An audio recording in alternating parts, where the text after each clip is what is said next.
On vous souhaite la bienvenue à ericlatour.com. Vendredi dernier, c'était le gala de l'excellence de la Chambre de commerce et de l'industrie du Haut-Richelieu.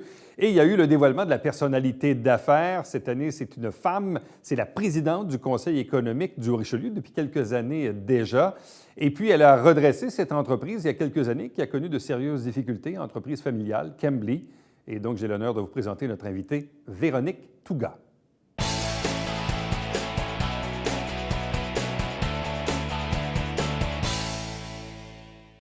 Vendredi dernier se tenait le 55e gala de l'excellence de la Chambre de commerce et de l'industrie du Haut-Richelieu. Plusieurs entreprises ont bien sûr été honorées durant cette soirée dans différentes catégories, mais entre autres, vous savez que ce gala se termine toujours par la divulgation de la personnalité d'affaires de l'année. Bon, il y a quelques années, on soumettait des candidatures, mais là, on est dans un effet de surprise depuis quelques années, donc c'est un jury qui détermine la personne qu'on va honorer. Et la beauté de la chose, c'est que la personne ne le sait pas. Et notre invitée, qui a été honorée vendredi dernier, ne le savait pas. Elle est avec nous, Véronique Touga. Bonsoir, bienvenue. Félicitations. Merci beaucoup. Bonsoir. Toujours un peu troublant. Très troublant, effectivement. Surtout qu'on nous fait venir là un peu par de faux prétextes. Mais en même temps, Cambly était en nomination. Oui, j'ai l'habitude d'assister au gala, donc c'était normal. Mais oui, on avait soumis notre candidature comme entreprise manufacturière. Bon, donc il y avait une certaine logique à y être parce que de toute façon, vous y êtes année après année. Vous étiez en nomination. Donc jusque-là, ce n'était pas très difficile de vous faire venir au gala. C'était d'emblée. Par contre, il y a eu une vidéo qu'on a projetée et tout ça. Et là, le faux prétexte qu'on vous a dit, c'était qu'on voulait rendre hommage à votre père. Oui, j'ai été montée en bateau comme il faut. Oui. Alors, et vous l'avez fait savoir au directeur général de la Chambre, semble-t-il. Oui, avec des mots un peu moins Oui, polis. je sais. Bref. Il s'est confessé aujourd'hui. C'est très drôle. Mais oui. Tout ça pour dire que je trouvais ça vraiment bien, en réalité, qu'on rende hommage à mon père. Il a eu une carrière importante à Saint-Jean. C'est un vrai entrepreneur. Donc, pour moi, c'était tout à fait naturel. Et je savais que la Chambre procédait justement à ce genre de soulignement-là, d'hommage. Donc, pour moi, c'était tout à fait gratifiant de lui rendre cet hommage-là. Bon, mais là, évidemment, la soirée s'est déroulée et tout ça avec l'animatrice Mélanie Ménard. À quel moment avez-vous senti ou compris que non, c'était vous qu'on honorait? Oui. J'ai pas été vite, mais parce que, bon, c'est des détails, mais l'hommage, en réalité, j'aurais dû m'attendre à ce qu'elle arrive avant la personnalité de l'année. Et là-dessus, bon, j'ai plus ou moins allumé. Par contre, quand j'ai entendu ma voix lors du vidéo, puis que j'ai tout de suite vu, puis j'ai aperçu l'ensemble des tables me filmer, j'ai compris assez rapidement. Du moment où la vidéo a démarré, j'ai compris que c'était moi. Là, humainement, il se passe quoi? Bien, en fait, j'étais pas moi-même. J'ai été très, par exemple, attentionnée à cette vidéo-là. Pour moi, m'a touchée énormément. C'est des gens que j'estime beaucoup, qui ont présenté puis qui me connaissent bien. Alors, c'est certain que j'ai écouté avec attention. J'avais 2 clients, par ailleurs, qui étaient dans cette vidéo-là. Ça me touche parce qu'on travaille fort chaque jour, puis notre paye, c'est nos clients qui nous la rendent en quelque sorte. Alors, de les voir dans la vidéo, mais ma famille, mon adjointe, mon associé, mon frère, j'ai été extrêmement touchée par tous ceux qui ont témoigné. Et j'ai continué d'avoir des témoignages le lendemain, évidemment. J'ai eu d'autres vidéos qui avaient été faites. Alors, je suis vraiment choyée, privilégiée d'avoir vécu ce moment-là vendredi. J'ai pas de mots pour remercier. Quelle est la petite histoire de Véronique Touga? Elle est assez simple, simple et complexe en même temps parce que je suis une personne qui est passée par l'université, c'est certain, donc je voulais faire mes preuves, je voulais m'outiller dans la vie, mais j'ai passé par le décrochage scolaire. Donc, j'ai cessé le cégep, moi, en plein milieu. J'ai décidé que c'était pas pour moi, puis j'allais sur le marché du travail jusqu'à ce que je réfléchisse et je me dise, non, l'entrepreneuriat m'intéresse, l'entreprise de mon père m'intéresse, puis mon père, c'était catégorique. Si tu ne retournes pas à l'école, tu ne travailleras pas pour moi. Alors, c'était tout à fait essentiel que je retourne sur les bancs d'école. C'était une condition, mais ça, je l'ai entendu de la part d'autres entrepreneurs de cette génération-là qui disaient, si tu n'as pas de diplôme universitaire ou si tu ne parles pas 2-3 langues ou je ne sais trop, mais bref, toutes sortes de conditions pour dire va faire tes classes, va faire tes Oui. trucs, puis après ça, si tu veux embarquer dans l'entreprise familiale, tu le feras, mais ça se fera pas en claquant des doigts comme ça, là. C'était ça un peu le message? Bien, le message, j'étais très déçue. J'aimais l'école. En réalité, j'étais, juste dans une période un peu plus difficile. Et c'est pour ça qu'une personne que j'estime beaucoup disait: je t'ai aidé à t'orienter lors de Ouais. ton adolescence parce que j'avais décidé de décrocher et de me raccrocher à l'école par la suite. Et du moment où j'ai réintégré, je n'ai cessé d'étudier. Moi, j'ai fait mes études comptables, je suis allée chercher mon titre comptable, j'ai fait mes stages chez Cambly. J'avais l'entrepreneuriat en dedans de moi. Mais mon père, il est arrivé un moment où il a dit: c'est beau, je pense que tu peux venir travailler, mais j'ai voulu continuer de m'outiller. Pour moi, c'est important parce que quand on a les études dans notre coffre d'outils, ça nous permet, peu importe ce qui arrive, on est à l'abri en quelque sorte. C'est une police d'assurance. Un moment qui m'avait étonné, l'an passé au gala où Steve Trank de MXO a été honoré, dans sa vidéo, nous montrait d'ailleurs, il me l'a montré personnellement, cette fameuse photo où on vous voit. Puis là, je disais à Steve, je comprends pas. J'ai dit, Véronique Touga, qui est chez Cambly, qui est présidente du Conseil économique, a déjà travaillé pour Steve. Oui. C'est arrivé comment? Oui, puis j'ai revu la vidéo de vendredi très drôle, et je me ça. suis traitée d'innocente. En fait, c'est que je n'avais aucune... je ne pouvais pas dire que j'avais encore de grandes compétences en finance quand j'ai décidé d'aller porter ma candidature à Steve Trank, un Mégavolt, qui démarrait Ouais. son entreprise par ailleurs. Donc, Ça, pour c'est moi, une fois l'université passée? non, au cégep, premier OK. cours de finance. Je n'avais qu'un cours de finance d'accompli. Alors, il cherchait une commis comptable 7 heures par semaine. J'ai dit: c'est pour moi. Alors, Ouais. go, j'y vais. Puis, on a commencé à travailler ensemble. Il a été extrêmement compréhensif. On a appris Ouais. ensemble et tout ça. Puis, on a monté un système comptable. On a fait ce qu'on avait à faire. Néanmoins, je n'étais pas comptable encore, Ouais. mais ça a été une belle opportunité pour moi. Ça m'a permis de connaître Steve, sa drive, l'équipe. J'ai grandi avec l'équipe. Quelles ont été vos expériences de travail avant de rentrer chez Cambly, mis à part Mégavolt, dont on parle? Oui, moi, j'étais serveuse dans les restaurants. Moi, depuis l'âge de 16 ans, je veux travailler, je veux gagner de l'argent, je voulais être indépendante, autonome, c'est en dedans de moi. Alors, à 14 ans, je voulais aller travailler. Puis mon père m'avait dit: il te reste 2 ans là, à profiter de la vie. Là. Fais ce que tu veux, mais je te conseille fortement de commencer à 16 ans. Donc, précoce pour le travail. Oui, là. c'est ça. Donc, dans les restaurants, hôtesse, serveuse, j'ai arrêté l'école, je suis allée serveuse, jusqu'à ce que je pense à mon plan de match, puis que je réintègre en administration, finance, puis jusqu'au titre comptable. Je travaillais chez Desjardins pendant 5 ans, pendant mes études. Ça a été formateur pour moi. J'ai rencontré plein... Pour moi, c'était de rencontrer aussi des gens et de bâtir un réseau aussi. Puis je pense qu'il ne faut pas... c'est important aussi de travailler pendant nos études. Ça nous permet d'être plus structurés, d'être plus organisés. Ça m'a aidé énormément. Puis voilà. Elle est simple, l'histoire, mais...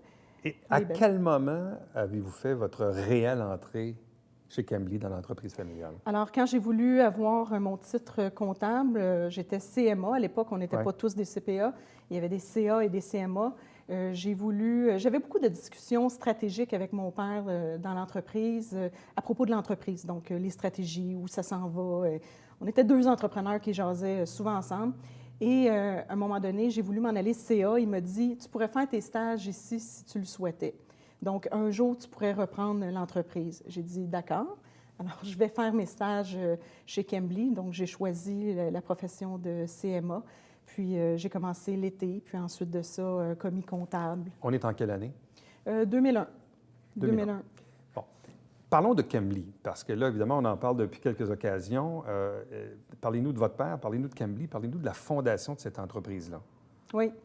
C'est une belle entreprise. En fait, moi, je suis la 2e génération parce que Cambly est né en 93. Ouais. Mais si je recule, André Touga, qui est mon grand-père, avait les entreprises André Touga. Oui. Puis si on recule un petit peu avant, mon grand-père était vendeur pour une compagnie qui s'appelait Power Body, puis qui a vendu le premier véhicule blindé de la Brinks. Donc, il était vendeur et a démarré son entreprise, je pense, dans les années 70. Mon père s'est joint à lui Et ils ont cheminé ensemble jusqu'à ce qu'une relève, c'est jamais si évident. Donc, ils ont vécu plein de hauts et plein de bas. Et jusqu'à ce que mon père démarre Cambly en 93 avec sa partenaire d'affaires de l'époque. Bon.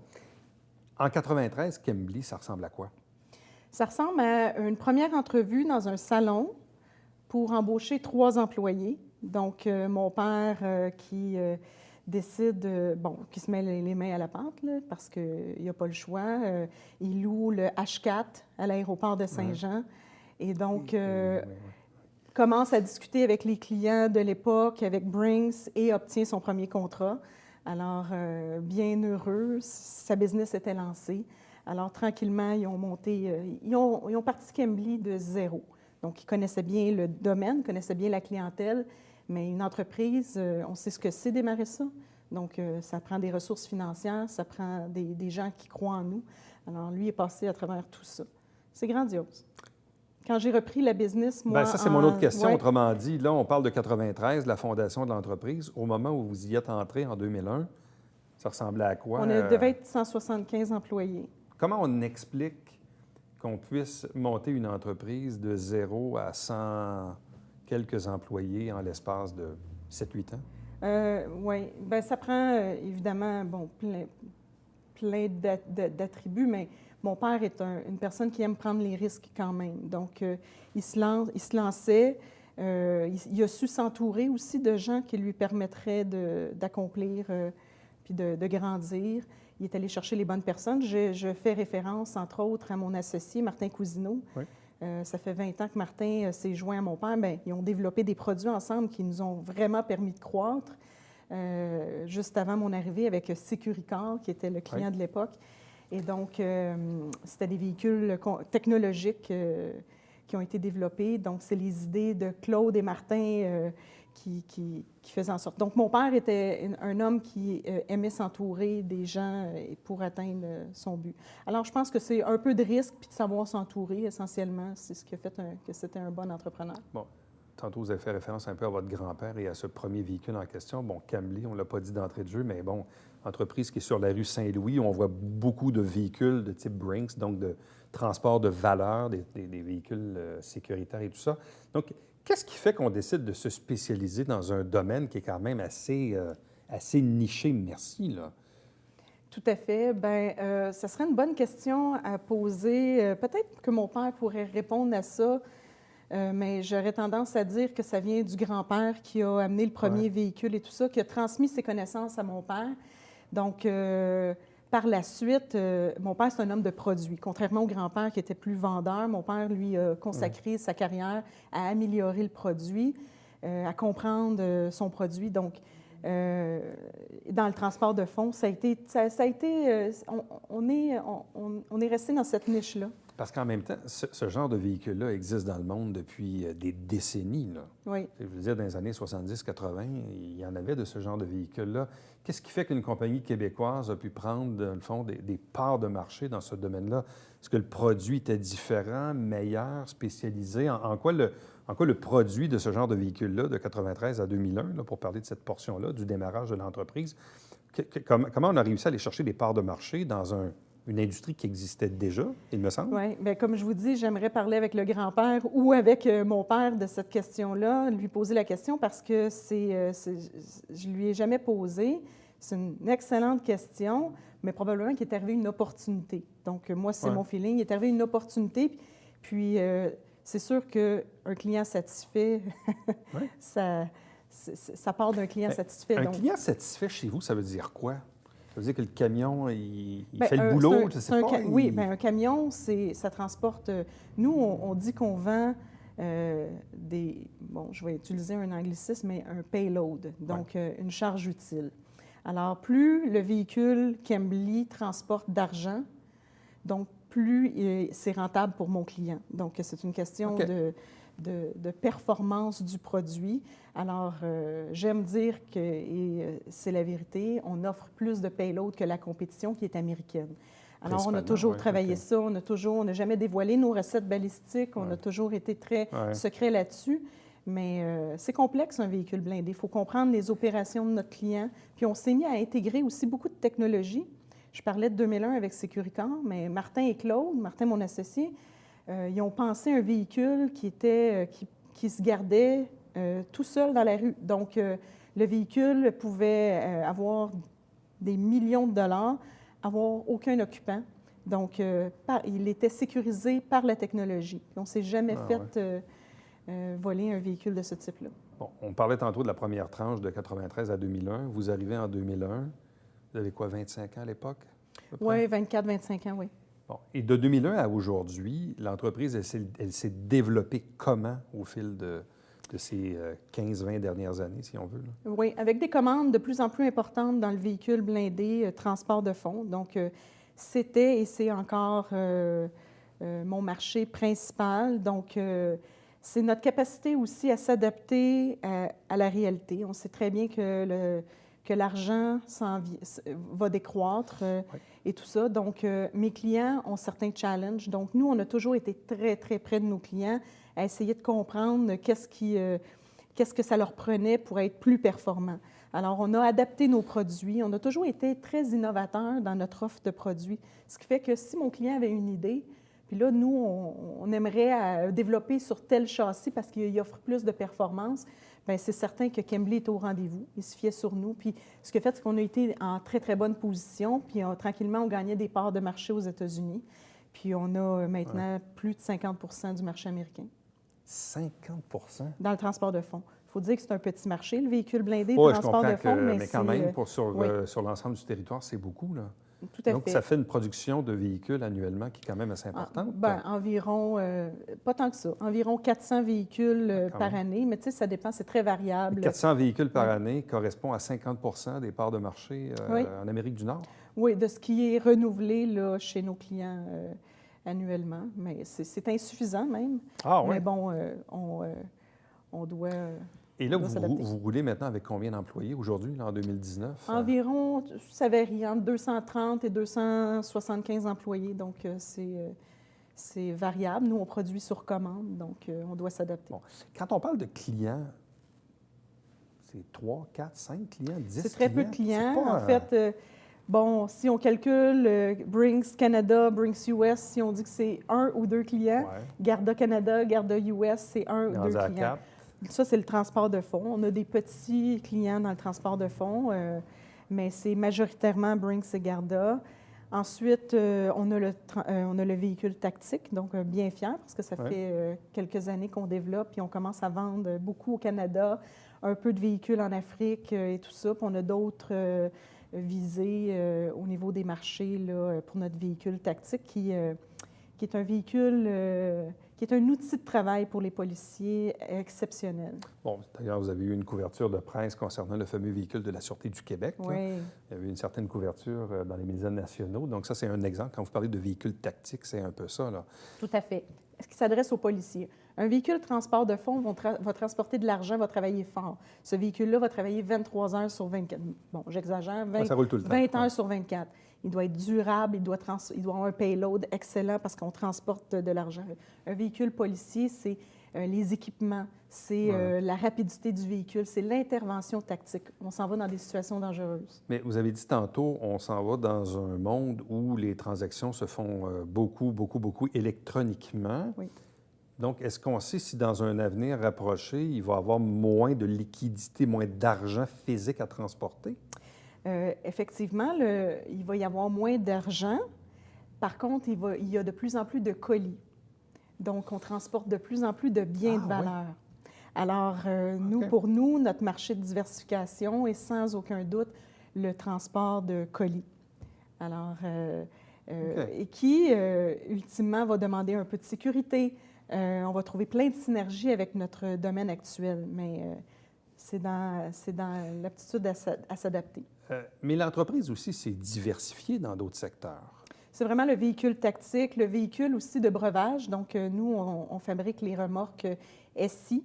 Qu'est-ce que SI, c'est, si vous voyez les grosses remorques qui sont, on appelle ça des side loading, là, les portes coulissantes sur les côtés.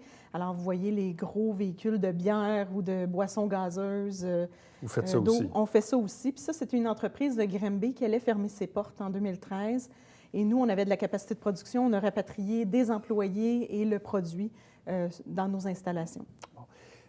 Il y a un sujet qu'on n'a pas beaucoup abordé parce qu'évidemment, vous avez une grosse partie de la clientèle qui est américaine. Oui. Le taux de change. Oui.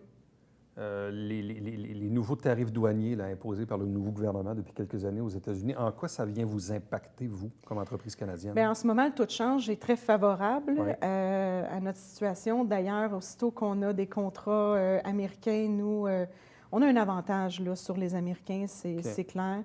Et il faut on se protège. Donc, on utilise... parce que parfois, ça peut monter. Oui, on utilise des contrats de change pour protéger nos marges. Hein. Quand on vend un prix, il faut geler ce prix-là avec ce taux de change-là pour assurer nos marges. Donc, on utilise beaucoup ce genre d'opération. Pour ce qui est des tarifs douaniers, ça ne nous a pas encore beaucoup touché. Mais oui, il y a un certain impact. Puisque le véhicule est retourné aux États-Unis, on a le droit à un remboursement. Donc, on est tout en processus de comprendre ça. Là, vous assumez la présidence de Chemly depuis combien de temps maintenant? Depuis 2010. Bon, 2010. Est-ce que votre père est encore dans l'entourage ou pas? Non, mon père est plus un golfeur Maintenant? maintenant. Donc, il s'est pleinement retiré, oui? C'est pleinement mon associé et moi qui dirigeons Groupe Chemly. Bon.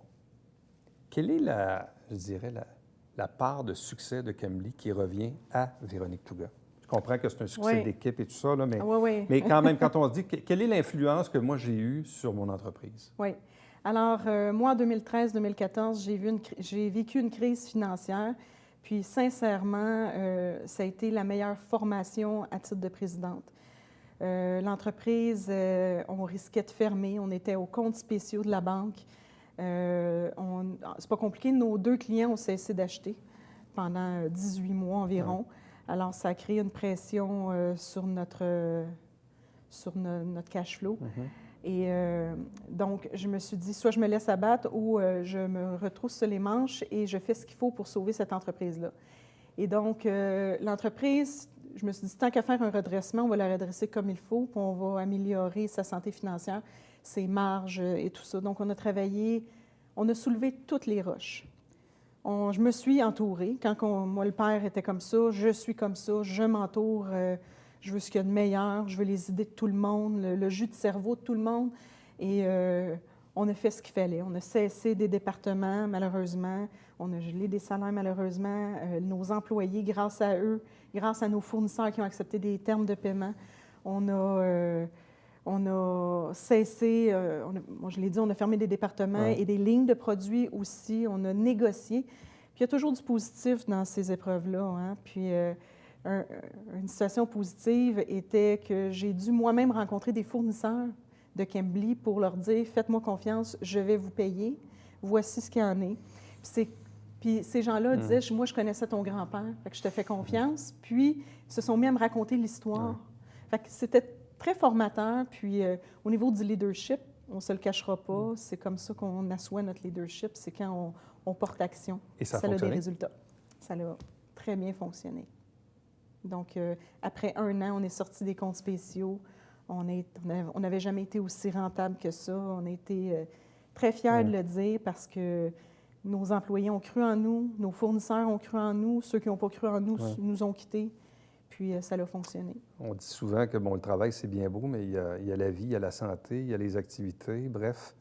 Est-ce que vous arrivez à avoir une vie saine et équilibrée au-delà du travail? Ah oui, je m'amuse beaucoup. Moi, j'ai une famille extraordinaire, un mari extraordinaire qui se met à l'œuvre quand c'est le temps. Il travaille beaucoup à l'étranger, lui aussi, mais on est vraiment un couple partenaire dans la vie, mais en affaires aussi. On se donne la touch, puis c'est vraiment comme ça. C'est la compréhension de nos réalités d'affaires qui fait que ça fonctionne bien. Fait que la recette, la fameuse recette, c'est de bien s'entourer. C'est effectivement ce qui nous permet de concilier tout ça. Véronique Touga, merci beaucoup. Félicitations encore une fois. Merci beaucoup. Merci beaucoup. Restez avec nous. Au retour, on vous présente le Babillard quotidien.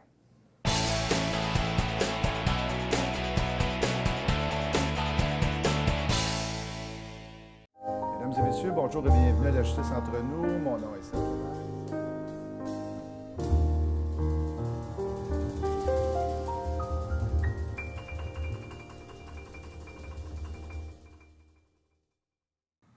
Salut, ici Alexandre Baudouin. Et François Trépanier. François, cette semaine à Sport Express, tout un show. PCO et Destro, nos deux vedettes joannaises, sont avec nous. Toi, t'as fait des crêpes en fin de semaine? Ouais, des crêpes roulées. Merci à PCO. C'est quand même pas si pire. Et Destro.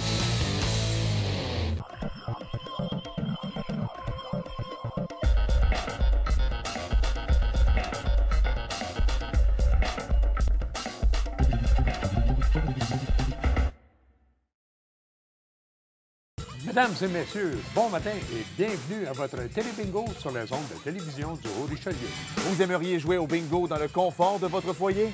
C'est possible. Tous les dimanches matins, 9h30, à la télévision du Haut-Richelieu, maintenant en haute définition au 609. C'est 4 000 en prix à chaque semaine. Pour vous procurer les livrets du télébingo, c'est facile. Consultez la liste de nos 30 dépositaires au www.tvhr9.com.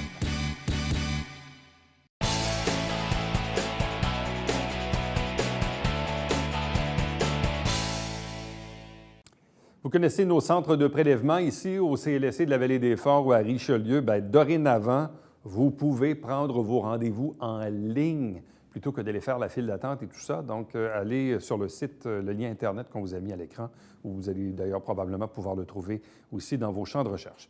Chaque semaine, des extraits des travaux du Conseil. L'émission s'appelle Saint-Jean-sur-Richelieu. Chaque dimanche matin, 9h30 en direct, c'est le Télébingo avec 4 000 en prix et 30 dépositaires dans la région pour acheter vos livrets. Et nous, on se fixe rendez-vous demain. Pourquoi? Parce que c'est la prochaine émission d'ericlatour.com. À demain. Bye-bye.